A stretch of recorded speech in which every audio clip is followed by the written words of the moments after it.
Welcome to the Panic Room, where we talk about all things panic-inducing. I am the Queen of Panic. Warning, some episodes may contain content that may be disturbing to others. Viewer discretion is advised. Now let the games begin. I quickly walked through the cabin, making sure everything was nice and tidy, just right. I've gotten pretty good at getting the whole cabin clean in less than a day. After a quick alignment of the magazines on the coffee table, the place was perfect. Penny would have been proud. The name of the place was the Comfy and Cozy Cabin. Sounds relaxing, right? The cabin was built into a slab of rock, right in the middle of nowhere, North Carolina.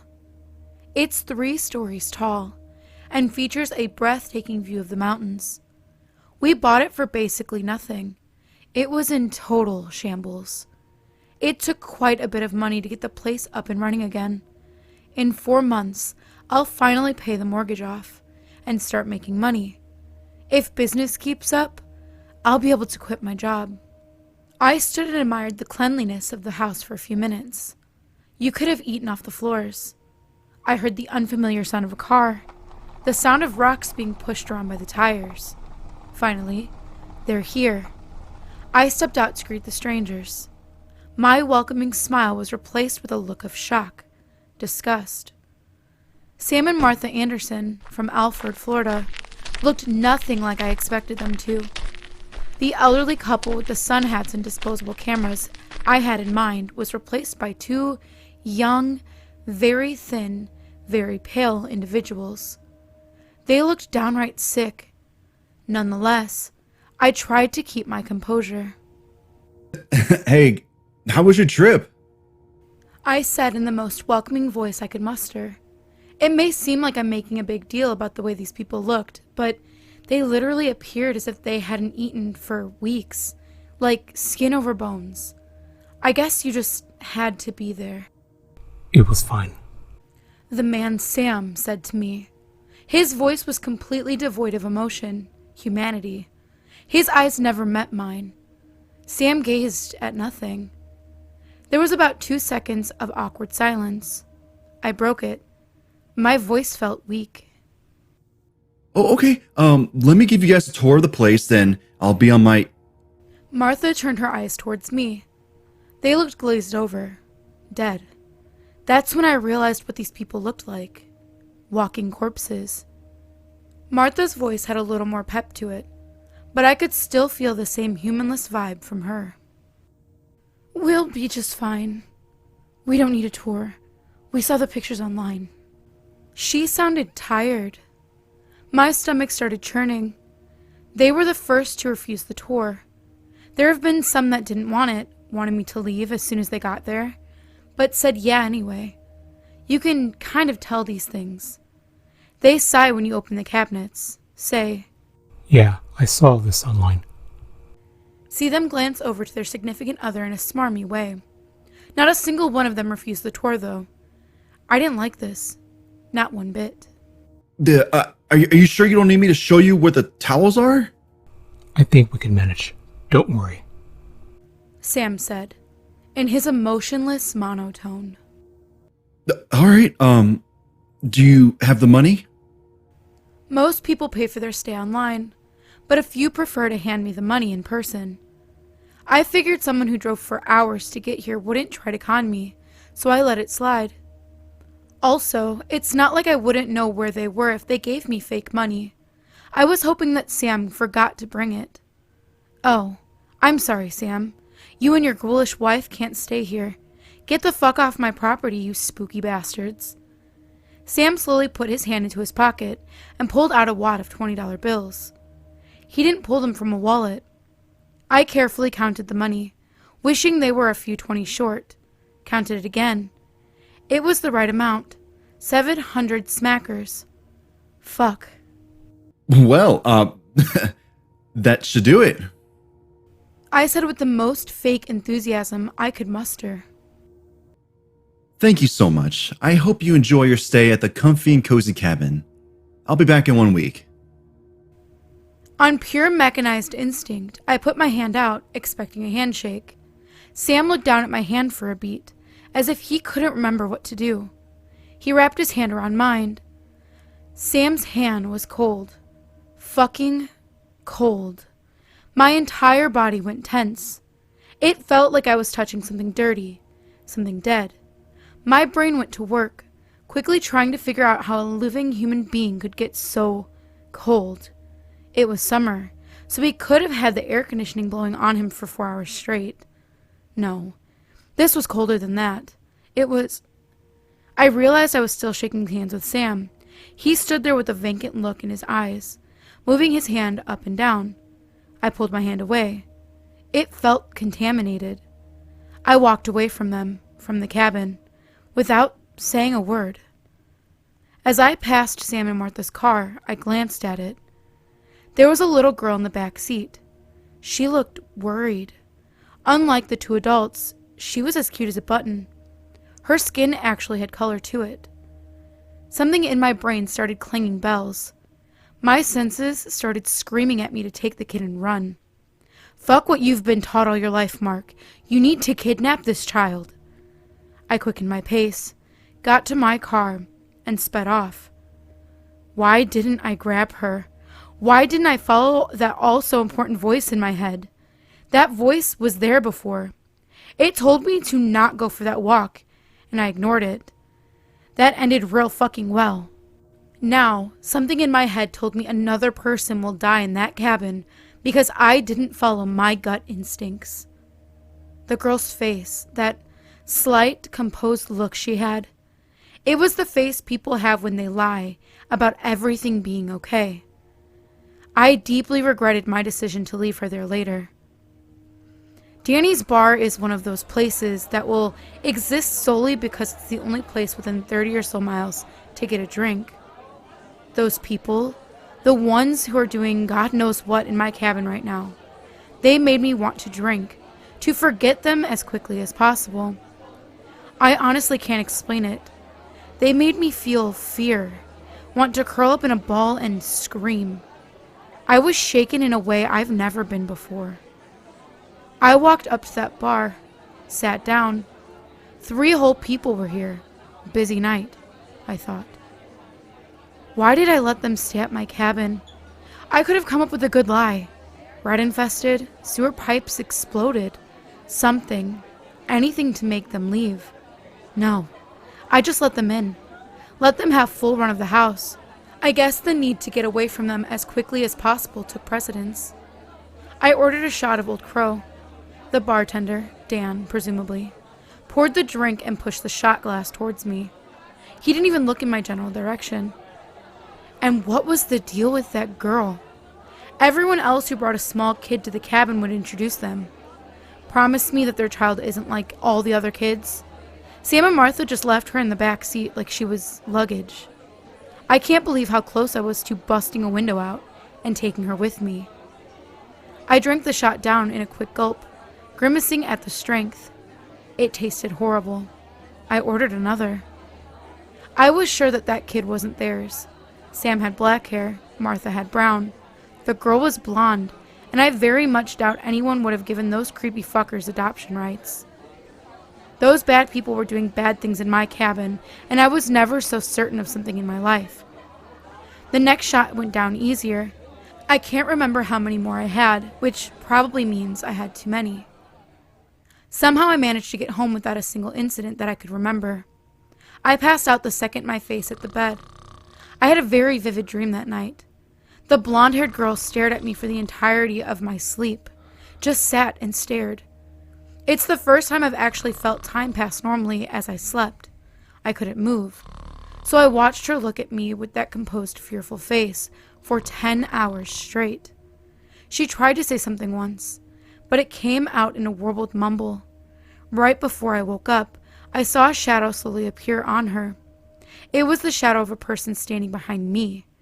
It raised its hand. She breathed in real deep, like she was going to scream. I woke up before that happened. My head was pounding. I was experiencing the general malice of a hangover, and my dream had freaked me out pretty bad. Laying back down was not an option. I shambled towards the bathroom sink like a zombie, splashed water on my face, looked up at the mirror, screamed, and fell back into my bathtub. My eyes looked just like Martha's, dead, 2 minutes away from having my eyeballs stitched over them. I sat in the bathtub with all the clothes I had on since yesterday for nearly an hour. I finally gathered the courage to stand up, to face my reflection. My eyes were normal, alive. I laughed it off. I was in a half-awake state. It was on my mind. I washed myself and felt 200 times better. I went to the kitchen, started making breakfast. The fog left my brain, and I started thinking again. Those people that are in my cabin left such a terrible, spooky impression on me that I sat in my bathtub for the better part of an hour because I thought a part of my body resembled one of theirs.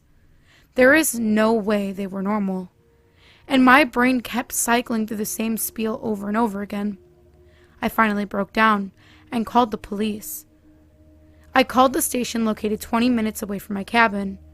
I was going to lie at first, tell them that I think they might have loads of drugs or something. I decided on being frank. I told the woman on the other end that the people in my cabin made me very uneasy, that they had a little kid that was more than likely not theirs. What do you think you're doing? The woman sounded slightly annoyed. I imagined she had to stop watching her soaps to deal with me. I don't know. I just think they're doing something bad. I just can't shake the feeling. Okay, we'll have someone look into it. What's your name? Mark Gray. Okay, we'll see what we can do. She hung up. My mind was a little more relaxed. If they really were doing something, I'd be notified, and the cops would deal with them. If I didn't get a call, then I was being extremely paranoid for nothing. Or it meant that they didn't send anyone to check out the cabin. I went to work the next day, sold loads of furniture. It was the best week I had all year. My phone rang once. It was a friendly robot wanting to help me get rid of my credit card debt. As the week went on, I stopped thinking about Sam and Martha. I was going to make a trip up to the cabin on Saturday to clean it. I had another group coming up on Sunday. On Friday night, I had another one of those vivid dreams where I could feel time pass. I could move my head around this time, but nothing else. I couldn't even close my eyes. All I saw for a long time was darkness. After a while, I started to hear a low murmur, and something darker than the darkness came out of the black void. It moved closer and closer until all I saw was the dark figure standing before me. It opened its eyes. They were long dead. The right one was slightly oozing some kind of liquid. I couldn't scream. The only sound I could hear was the murmuring, the whispers of a language I've never heard before. The black thing stared at me for a good hour before it decided to move away. When it did, I saw two more figures in the black void. One had the same dead eyes. It just stared at me. The other one was shorter, the size of a child. It didn't have eyes. I saw two bloody holes where its eyes were supposed to be. Blood slowly dripped down from the small black apparition's eye sockets. The figure with the oozy right eye walked over to the two and stood beside them. The blackness slowly started to seep away. My surroundings slowly became the cabin. The things with the eyes became Sam and Martha. They were horribly disfigured. I tried not to look at them. The small figure turned into the little girl. Her clothes were covered in blood, as were the tips of her hair. Her eyes were gone, and still leaking the dark red blood. She looked at me with contempt on her face. I woke up screaming. It takes me about 2 hours to get to the cabin. Sam and Martha were supposed to be gone by 3. I waited until 4 to leave. I wanted to make damn sure I never saw them again. In the back of my mind, I wished for some kind of car trouble on the way up there. Something bad enough that would stop me from being able to use it for a few days. Unfortunately, my car is an unbreakable warhorse. I got up to the cabin at 6:07 p.m. As I approached the structure, I saw that Sam and Martha's car was still in the driveway. Fuck! I slammed my hand on the steering wheel. Those creepy fuckers were in the cabin for way past their allotted time. I parked my car, sat for a minute to compose myself. Maybe they were having so much fun that they lost track of time. Or maybe they were doing bad things and didn't care about the fucking time limit.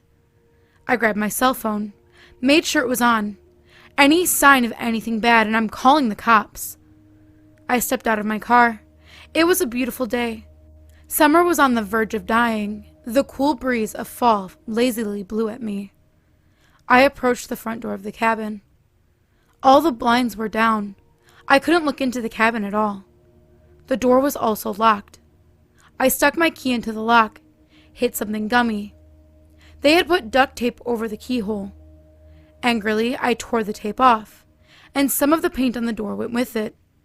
Oh, they're gonna pay for that. I unlocked the door and tried to open it. They had sealed the door with something. I pushed and pushed until I heard a loud crack. The door swung open, and I almost fell to the floor. The place looked like a tomb. It was completely dark. The only light came from where I busted open the door. I flipped the light switch beside the door. Nothing. They must have flipped the breaker. I was more mad than scared at this point. I ran to my car and got a strong LED flashlight that I carry with me. I stepped inside.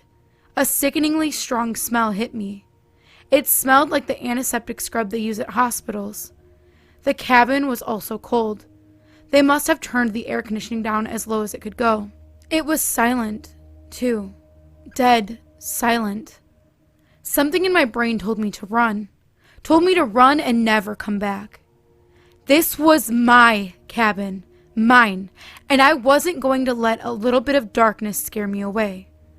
Besides, I wanted to make sure those creepy fuckers paid for every cent of damage that they'd done. I shined my light on the door. The broken and split wood nailed to it was once a piece of particle board. They nailed particle boards to all the windows as well. I walked into the kitchen. They hadn't touched a thing. The note I left in the sink, telling them to please make sure they shut the water off completely, was still there. Not a single dish had been touched. I shined my light into the magazines. They were just as I had left them. Aside from all the windows being boarded up, it was like they never stayed here. I turned around to open the fridge to see if they ate anything. Suddenly, a chill started to creep up my spine. It didn't stop. The chill kept going up and down. My stomach felt like it was going to explode. Everything went dark. My flashlight went out. I heard a loud slam and became dizzy. The slam turned into a loud buzz that wouldn't stop. I saw eyes. The same dead eyes that stared at me for so long in my dream.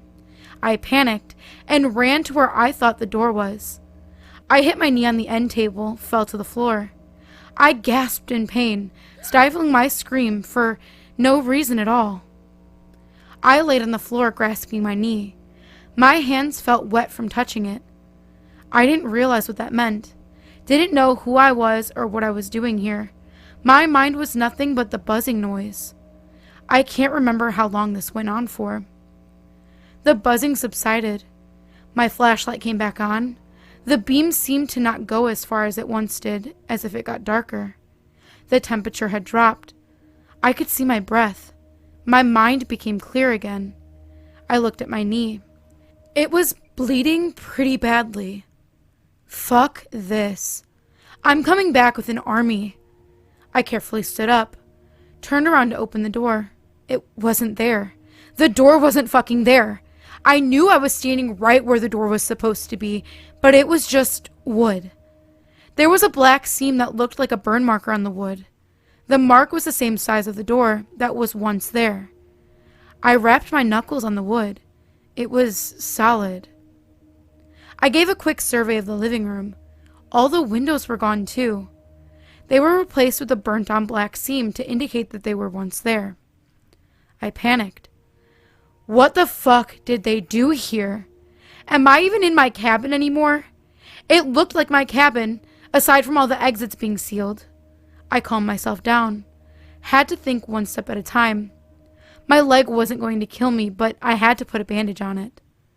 I keep a first aid kit in the bathroom. I'll fix my leg first, and then try to weigh my options on how to get out of here. I breathed slowly. Tried to think of the positives in the situation. The grief counseling I took after she died was finally useful for something. I turned around and saw what I actually cut my leg on. The stairs leading to the upper floor were now metal. Thousands of spikes jutted from them. They were bundled in some places on the steps like rose vines. One of the tips shimmered with my blood. There was no way you could go up those stairs without getting horribly injured. I started to freak out again. This was not my cabin. Those creepy fuckers did some kind of creepy thing and took me to a creepy place. Leg. I have to fix my leg. Think about the terrifying staircase later. All I need to do now is fix my leg. I carefully moved around the spikes and limped to the bathroom. To get to the bathroom, you have to walk through the kitchen and go down a short hallway. I walked down that short hallway for at least half an hour. It just kept going. I don't know how to describe it. I saw the door, and it just continued to stretch further away. I don't know why I kept walking either. It was like I was stuck on a loop. Right when you step into the bathroom, the first thing you see is a mirror. My reflection had no eyes. Its mouth was open, and all I could see was red. I slammed my eyes shut and turned my head away. I looked back at it. It was normal. I gave a wan smile at my reflection. It did the same. I sighed in relief. The medicine cabinet popped open with a happy click. There was nothing in my cabinet, literally nothing. I shined my light into the black void, and the light was swallowed up. There was no indication of an end. I grabbed a toothbrush holder from the counter. It wasn't the same one I bought. The toothbrush holder that I bought was porcelain and had an image of a bear painted on it. This one was made out of wood and had swirly designs etched into it. I tossed it into the void. It never made an impact noise. I slammed the cabinet shut. This was way too much for me. I turned the faucet on to splash some water in my face. The liquid that came out of the spigot looked like coffee and smelled like antiseptic scrub. I sighed and shut the faucet off. I hobbled back into the hallway. My hands were burning from the cold. It became obvious to me that I would freeze to death long before I bled out. There was some winter clothing in the bottom of the blanket chest in the bedroom. It was on the other side of the hallway. I got there with no problems. I walked towards the blanket chest. There was a piece of paper taped to the wall above it. Written in quick, panicked letters, it said, "Do not remove." There was another piece of paper lying beside the chest. I picked it up. A police hat, badge, and one bullet shell was lying under the note. I've been in here for days. I don't know how long exactly. My watch stopped working. I tried to dig out through the wall to get out. They didn't like that. I saw something on the other side that made me not want to live anymore. Please don't look outside. You will regret it. I'm sorry, Sarah, but I have to do this. Tell Brad he can have my truck. Terry Ames. So they did send an officer to check the place out. I felt sick. Tried not to think about it. I lifted the blanket chest. Some of the stuff had changed, like the toothbrush holder, but most of it was still the same.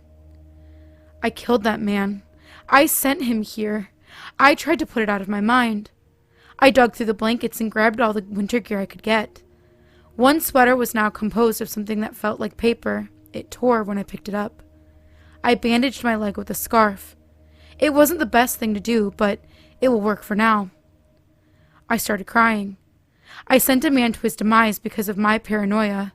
My selfish fucking paranoia. Why did I do it? Why? I composed myself, pushed the thoughts out of my mind. I got myself all bundled up in the winter clothes. I felt warmer already. Where's his body?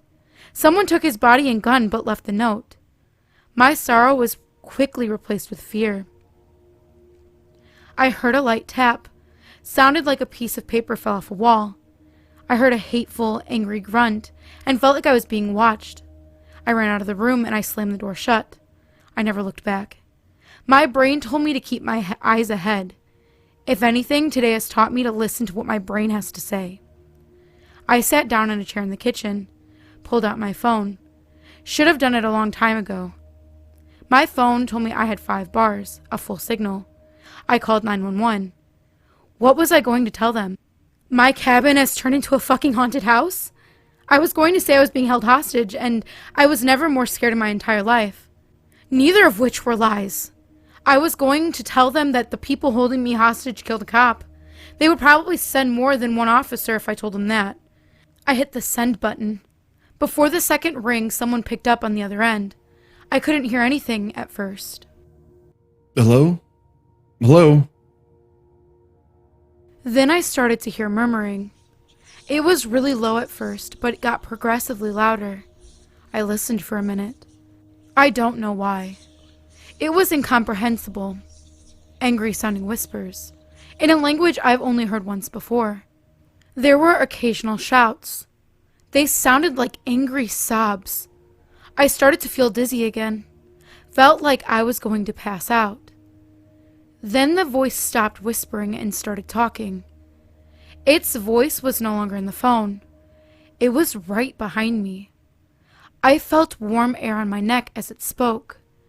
I jumped out of the chair and pushed end as hard as I could. I slowly turned around, made my flashlight point towards the sink. The light gleamed off the faucet handle and nothing else. I breathed a sigh of relief. I knew for a fact that there was something behind me. My neck had condensation on it from the thing's breath. The fact of the matter is, though, it isn't there anymore. My phone let out a happy little jingle and vibrated. I got a text message. It had a picture attached to it. I tore the battery out of my phone and put it in my pocket. I wasn't about to invite whatever it was on the other side of that phone ever again. It might stay. I walked all around the middle floor looking for a way out. My flashlight went over every surface. The material of some things changed. The TV was now composed of some green, spongy crap.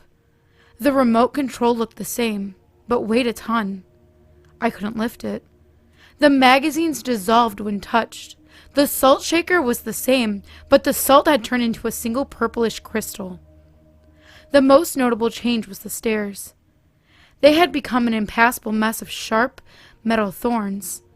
There was no way I could go up them.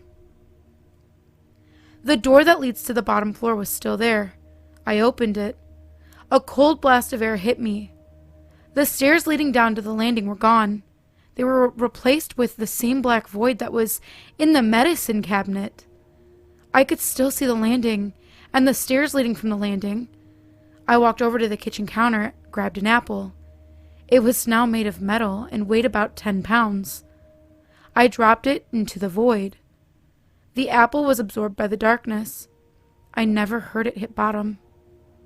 I had no options. I was stuck. I sat down beside the door. They had me trapped like a rat in a cage. I checked every inch of the cabin that I could get into. There was no way out. I searched the walls of the stairwell with my flashlight. What I saw gleamed like a beacon in my flashlight's ray. A sliver of hope attached to the wall. The stairs were gone, but the banister was still there. Climbing down that banister was dangerous, but it was the only option I had left. And in my desperation, it sounded like a good idea. I put the flashlight in my mouth, gave the banister a strong tug. It was securely fastened to the wall. I put my feet over the side of the pit. This is the craziest, most desperate thing I've ever done. I checked my gloves to make sure they were secure, grabbed the banister with both hands, and pushed myself off the floor.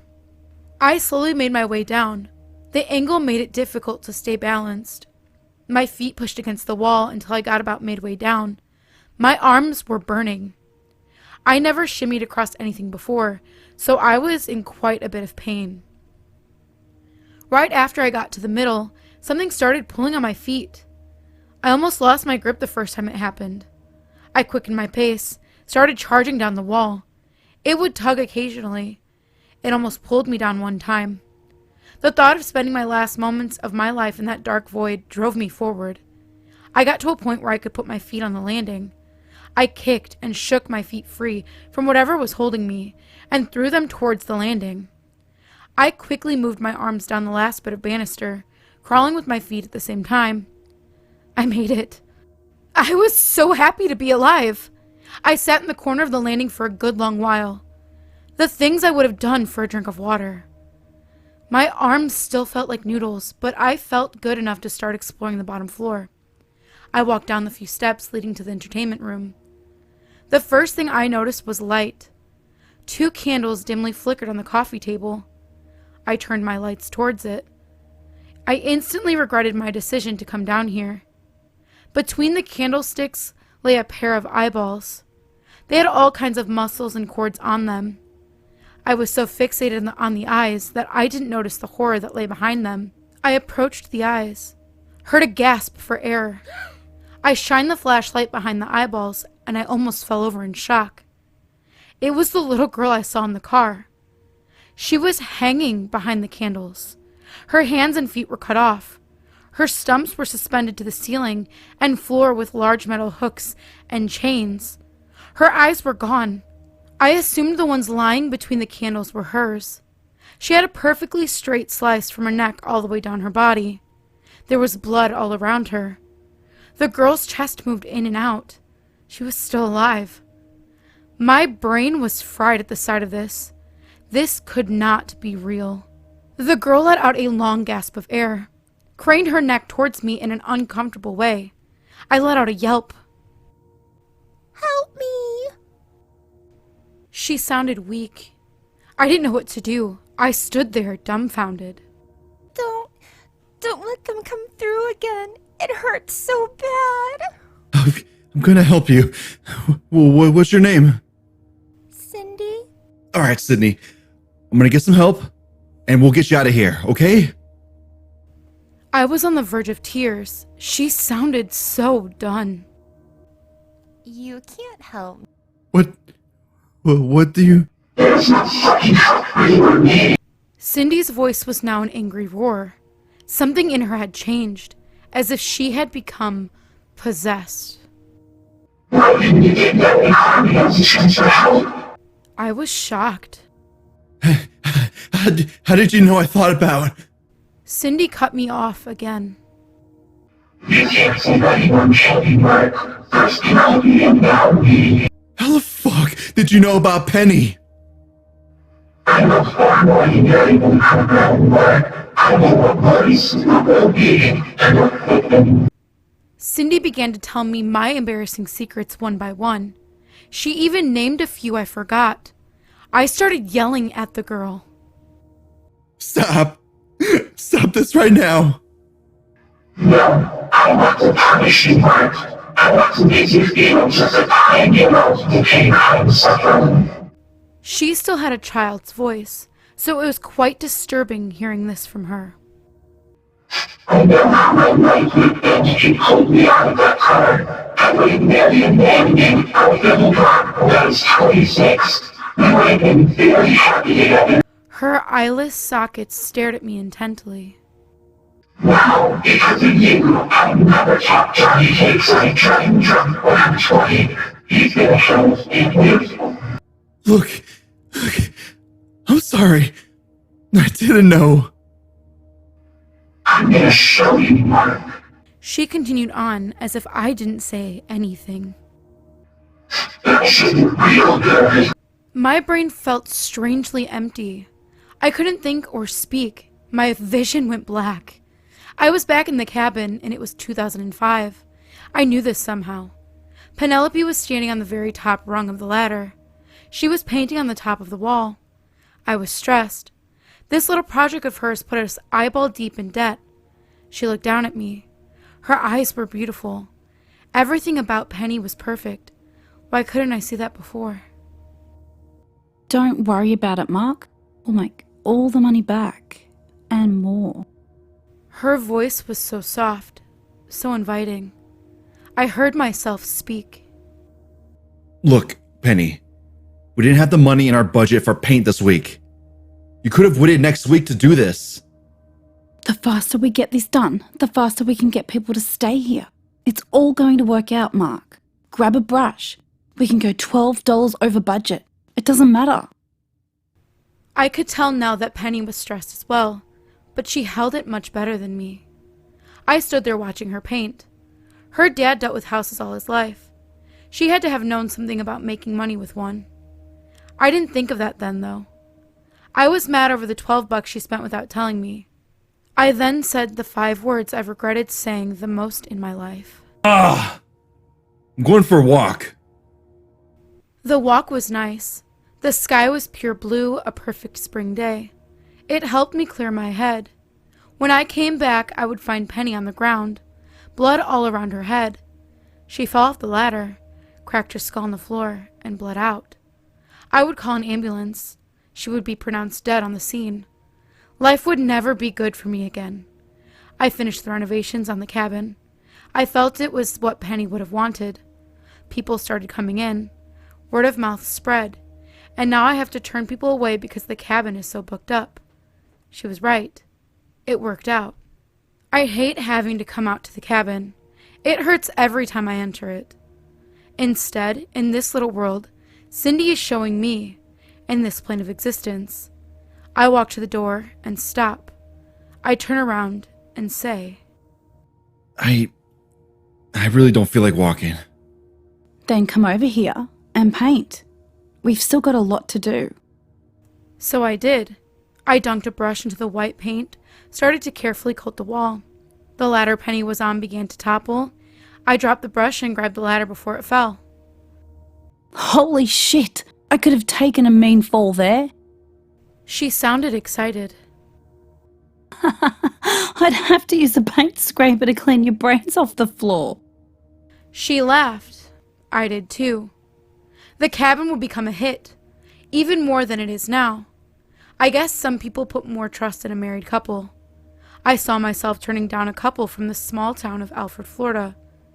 I told the Andersons that we were just too booked up, and we were sorry for not being able to squeeze them into this very specific time frame that they wanted. We had 2 beautiful children, Harry and Andrea Gray. Harry would make the most modest living as an auto mechanic, and Andrea would become one of the best real estate agents in the South. She could have sold an igloo on the beach. Penny and I retired the cabin when it got too much for our aging bones to care for. We began to live in it permanently. Penelope was beautiful even in old age. I would die before her from some type of illness. The last thing I would ever see was my wife, my children, and my grandchildren. Reality came rushing back to me. I didn't want it to. I was speechless, racked with depression. I would never experience those things. All because of an argument over $12.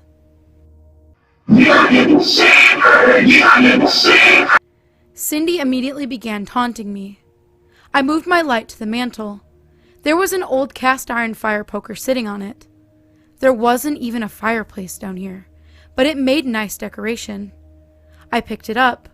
It felt like it was made of some kind of wood now, and walked over to the girl. You wouldn't kill a child, Mark. Her voice became frail again. You're not a child. You're a monster. I lifted the poker up. I was going to kill her for showing me what my life could have been like. Cindy began screaming. It was a painful, terrified howl. I heard a terrible ripping noise. The split going down her body began to open up. The now massive hole in her body began to glow a dark purple color. The entire room lit up. I shielded my eyes and stepped back from the brightness. Saw 2 emaciated figures walk out of the purple light. Sam and Martha's bodies were much paler than before. They were white as mimes. Their lips couldn't close completely, so they had a constant grimace. Sam was smiling. His mouth went from ear to ear. They seemed to have had an extra knuckle on each finger. Sam walked towards me, his claw-like hands outstretched. I swung my poker stick at him. Sam let out a screech. Martha seemed to respond to it.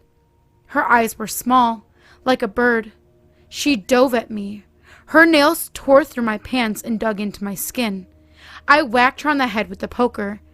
She didn't let go, didn't react to getting hit. I turned my head around to see Sam knock me square in the face with his long hand. I dropped my flashlight, but kept a tight grip on the poker. I fell to the ground. Martha issued a series of hisses and clicks. Sam replied in the same manner. Sam grabbed me by the jacket. Martha grabbed me by my legs. They began to carry me towards the light. Something in my brain went nuts. I did not want to go wherever the hell they were taking me. They didn't seem to notice that I still had the poker with me, or they didn't care. I swung the poker at Sam, smacked him right in the face. He didn't even flinch. I had no options. They were going to drag me to that place, and there wasn't a damn thing I could do about it. I saw it rapidly moving in the purple glow. Cindy's heart was still inside her. It was beating really fast. Those stupid fuckers didn't realize the predicament they put themselves in. Sam was halfway into the light, and I was at the edge of it. I swung the poker at Cindy's heart as hard as I could. The organ exploded. I heard several inhuman screams. Everything went dark. The world felt like it was melting. My head got dizzy, and I forgot who I was for a brief moment. I woke up. It was dark. I crawled around on my hands and knees until I found my flashlight. I turned it on and looked around the area. Cindy hung limply on the chains. Her body was pretty rotten. It smelled terrible. Lying beside her was the top half of Sam. The other half of his body must have stayed in that place. In the corner of the room, the pale, beady-eyed Martha sat. She was breathing heavily and quaking. It was as if she was suffocating. I watched the creature slump over and stop moving. I poked her body. She was dead. I needed to get away from the smell. I moved my flashlight around, noticed that the windows and doors existed again. They were just sealed up with particle board. I excitedly walked to the stairs where the void was. It was gone. Stairs filled the void. I ran up them as fast as I could and opened the door. There was light, just a small amount, though. It was coming from the front door I smashed open earlier. I ran outside. I was free. I never thought I would see the sun again. I dove into my car and chugged the bottle of water I had in the cup holder. The LED clock on the dashboard said it was 6:13 p.m. I laughed like a madman, laughed until I cried.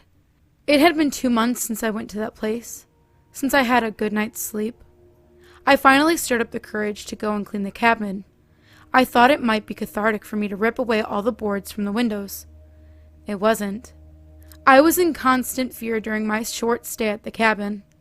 I was scared that I would once again get swallowed into that dark, cold place that looked like the cabin. Scared that I would not be able to leave and would slowly freeze to death in the place that I would never understand. When I got downstairs, I had to deal with the bodies. I put trash bags over my arms and dragged the bodies outside. Maggots had started to writhe in them, and Cindy's body was so rotten, my fingers went right down to her bones. I threw up several times. Worst of all, though, Martha was still alive in some capacity. Her small, beady eyes followed my every move. I tried to ignore it. I dug a deep hole in the flower bed and placed the bodies inside. I poured kerosene in the hole, making extra sure Martha was completely doused, and set the corpses on fire. I ran back inside. I couldn't watch them burn. The next few days were spent cleaning the cabin. When I absolutely had to sleep, I went to my car. Once I was done, I sped off with no intention of ever returning. I haven't opened the cabin back up for business yet. I don't know if I ever will. Occasionally, I'll see shadows moving around my house, and might glimpse a pale hand pressing against one of my windows. When I'm in bed, there are times when I can feel them standing over me. I do not have the courage to open my eyes. I don't know what they want from me, but part of me wishes they would get it over with so I could stop living in total terror. I have constant, reoccurring nightmares now. Most of the time, I'll dream about an endless field of pale, dead-eyed people staring at me. Another common dream is of me stuck in a cold, dark room, screaming for help. My eyes are gone. The worst dream of them all, though, is the one that shows me of the life that I could have had with Penelope. The life that Cindy let me know I missed. It always begins with me saving Penny from the ladder fall. Then it cuts to various moments of our life that could have been real had I not gone on that walk. I'll wake up and throw my arm over to Penny's side of the bed to hold her close, to tell her that I love her. Every single time, though, my arm hits the cold, empty bed. Every single time I sit up, realize it was all a dream, and start crying. If you have any stories that you would like to see narrated here on the channel, please go into the subreddit and submit them there. The link is in the description. Also, we do have a Discord now. Thank you so much to Creepy Clown Girl for putting it together for us. You can come hang out with me and other narrators and get the party started, get spooky with us. That link is also in the description as well.